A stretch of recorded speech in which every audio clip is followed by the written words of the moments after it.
My name is Max Banfield. Welcome to my talk. You may have been led to believe that the standing computer desk was invented by teams of experts collaborating internationally for the last couple of years or for the last decade, or that it was developed by teams of innovative furniture companies, but nothing could be further than the truth. I am the one and only inventor of that desk, so if you're using that desk for the benefits of your own health, I'd like you to listen to what I have to say, because without me, you wouldn't know those benefits. I'll go back to where I started. In 1960s, when I was a teenager, I'd occasionally get chest pains. When I went to my doctor, he's a nice guy, I said, "What's the cause?" And he said he didn't know, but it wasn't my heart.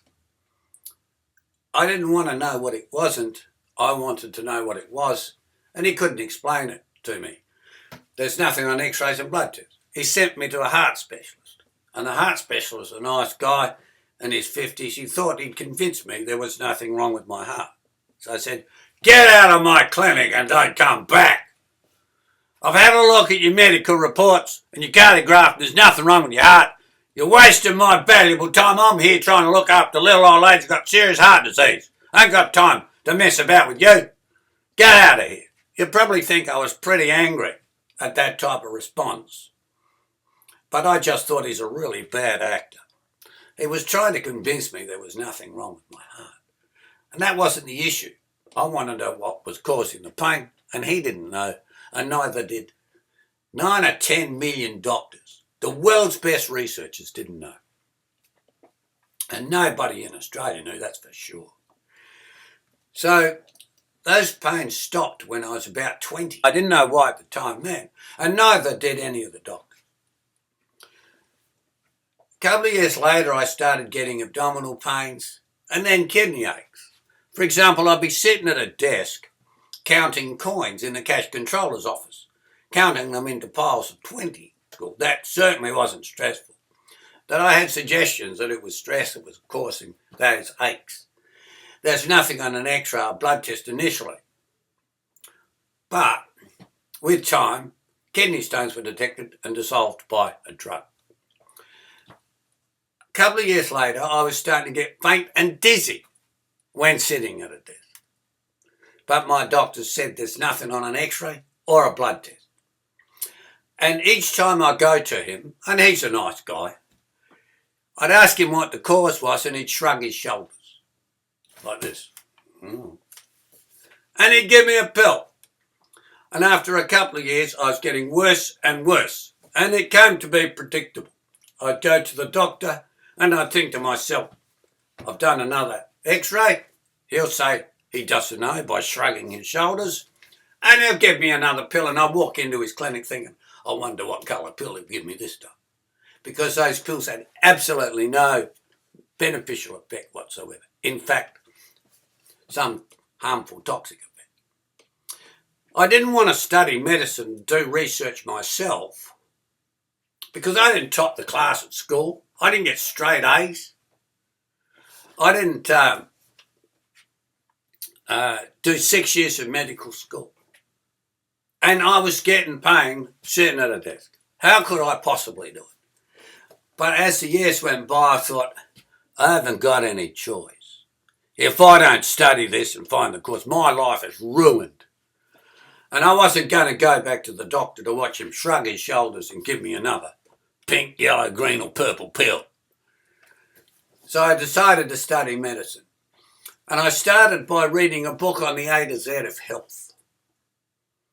And that provided some interesting information on the problems, but nothing about the cause and nothing about the cure. So what I did next was I started to go to the Adelaide University Medical Library and look at the research journals, the Journal of the American Medical Association, the Australian Medical Journal, the BMJ, etc. And I accessed the knowledge I needed through Index Medicus, a bit like the written equivalent of Google or some such thing. And I came to the conclusion that there's 7 or 8, 9, 10 million doctors. None of them knew the cause. But they have these theories about worry, fear and stress being the cause. And that wasn't the cause. So I had to search through all this information, try and get clues. And to do that, when I was reading the medical journals, I didn't understand the jargon. So I had to learn the medical language. So I started learning one word a day. And I'd be laying on my back, staring at the ceiling, saying, how the hell did I get into this mess? And how do I get out of it? And I'd be thinking about all the knowledge I had acquired in a few minutes, all day. Within 5 years, my vocabulary had gone from 5,000 words to 40,000. And I could research journals reasonably fluently. Now, I also concluded during that time that leaning forward would have been compressing my chest to cause the chest pains that I'd had. But I couldn't prove it. There's nothing on x-rays or blood tests. And very few people agree with me. Because it's all about evidence-based medicine. And there was no evidence for it. I just knew it was the cause. And then I came to the conclusion that pressing on my lungs when I leaned forward was causing me to be breathless by some mechanism or another. And that leaning forward was compressing my abdomen. It was also compressing my kidneys as well. I got kidney aches. And it was altering the angle of my neck and causing me sore throat, neck aching. So I'd come to the conclusion that leaning forward compresses the chest to cause chest pains, breathing problems, the abdomen causes abdominal pains and kidney aches, and the back and the neck.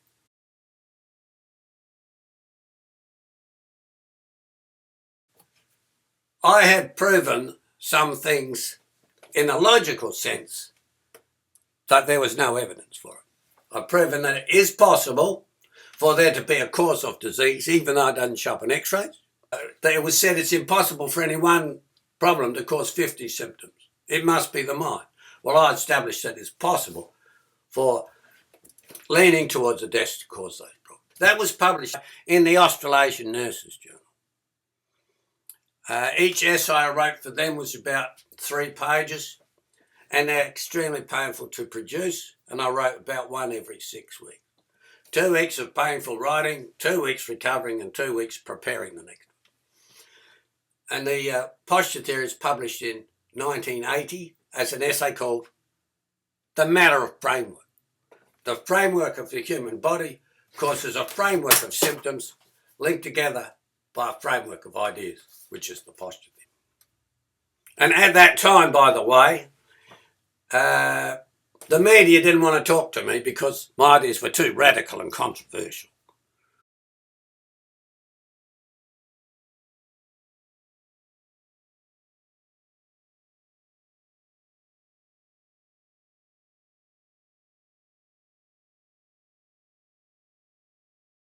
And nobody would back me.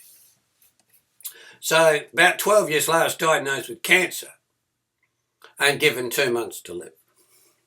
There was cancer in my neck, my chest, my abdomen.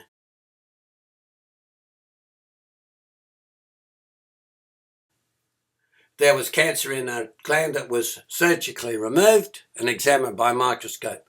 And there was cancer in my blood, and there was cancer in my bone marrow. Now, I was told to write my will because there's no hope of a cure. And I thought, what can I do? And I decided to write a book about posture and health and sell it to school and public libraries so that children and parents could learn about it and the next generation kids could grow up healthy instead of sick like me.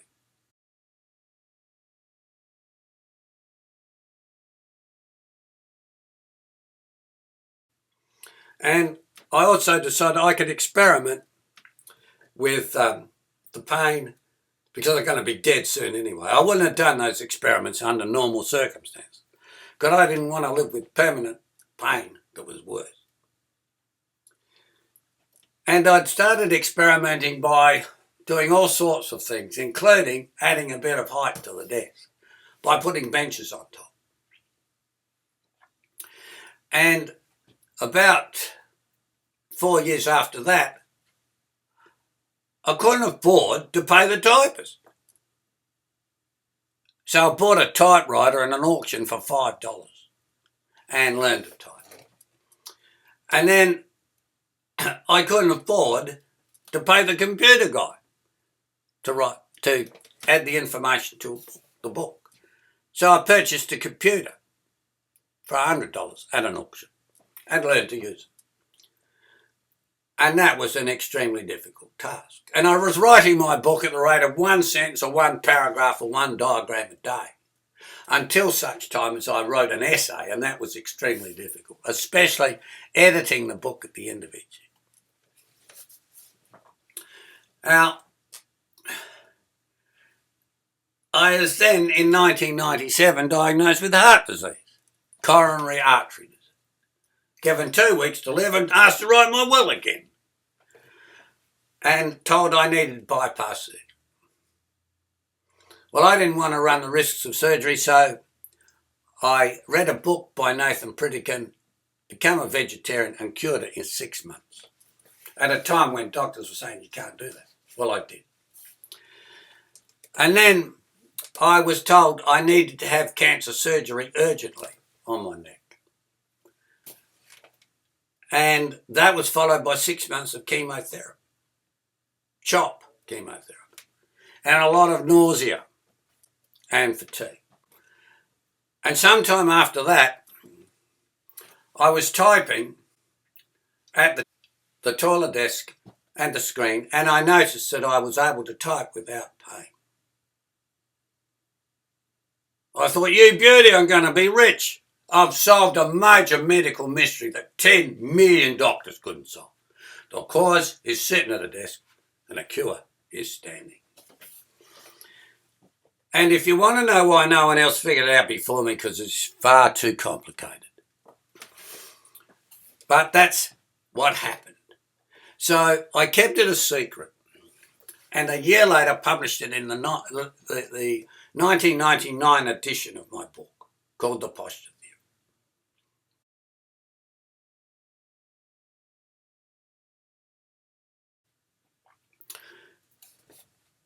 I then went to the media to tell them about it, and they said, we're not interested. You've got to get expert backing, or you've got to get 50 people to agree with you before we do an article about it. And I couldn't find any expert backing. And anybody who did support me would only do it temporarily.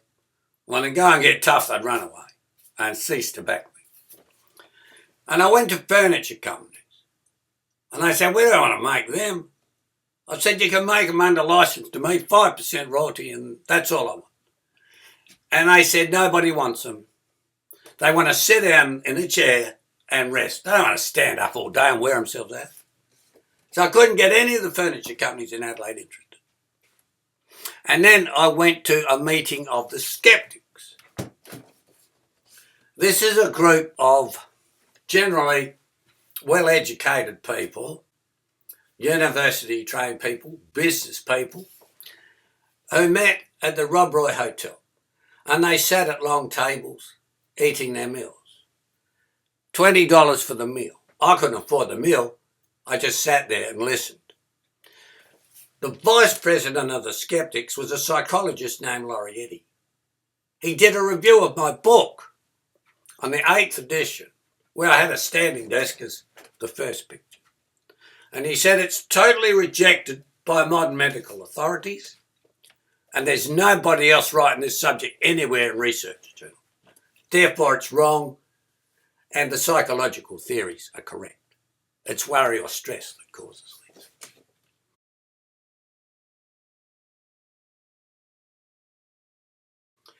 So, after that, I was given DHAP chemotherapy. It was quite severe chemo, and surgery, and a stem cell transplant.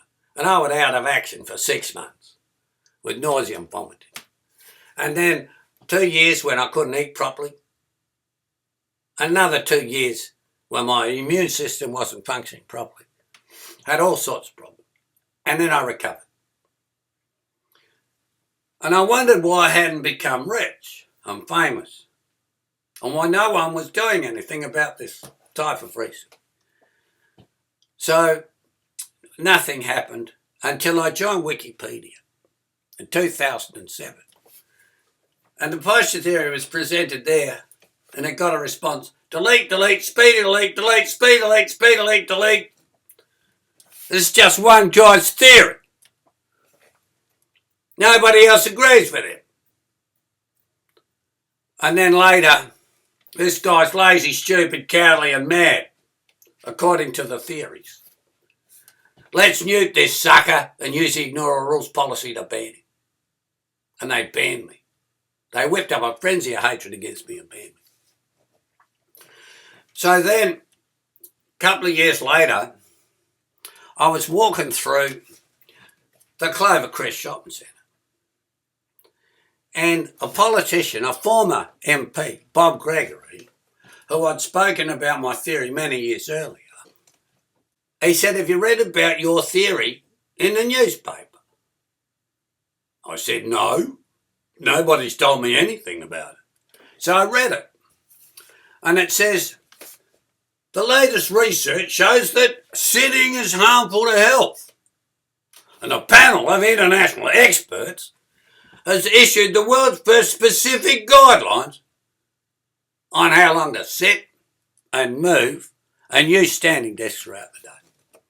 And they were discovering amazing things about the value of standing desks.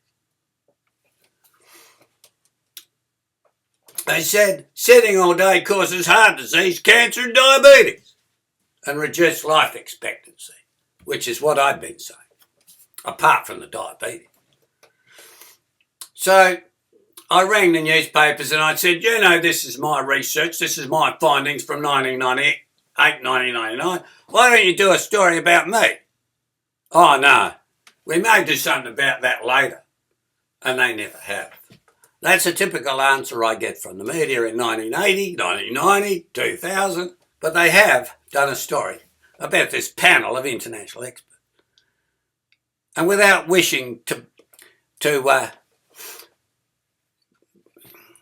discuss it too much, those panel of experts got it from me. They didn't think of that by doing surveys. They looked at my books, reviewed them, found they're correct and decided to take the credit. And then a couple of years later, I found out that the Prime Minister of Australia uses one, Malcolm Turnbull, in his new office.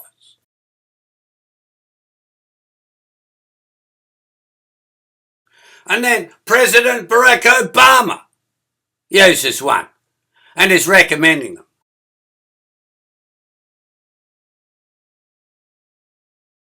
And then I found articles about these furniture companies, innovative furniture companies, leading world authorities on this sit-stand-desk revolution. What they're doing is they're making the desk to my specifications height adjustable and say therefore they invented it. They haven't invented anything. And height adjustable mechanisms have been around for years for other things like clotheslines and all sorts of things. So they're adapting those height adjustable mechanisms to desks, even making them electronic and so forth. But they haven't invented anything. It's my invention. And it's my medical theory that's the reason for it, and they didn't do anything about medicine. The experts didn't do anything, and neither did the furniture companies. But they're taking the credit.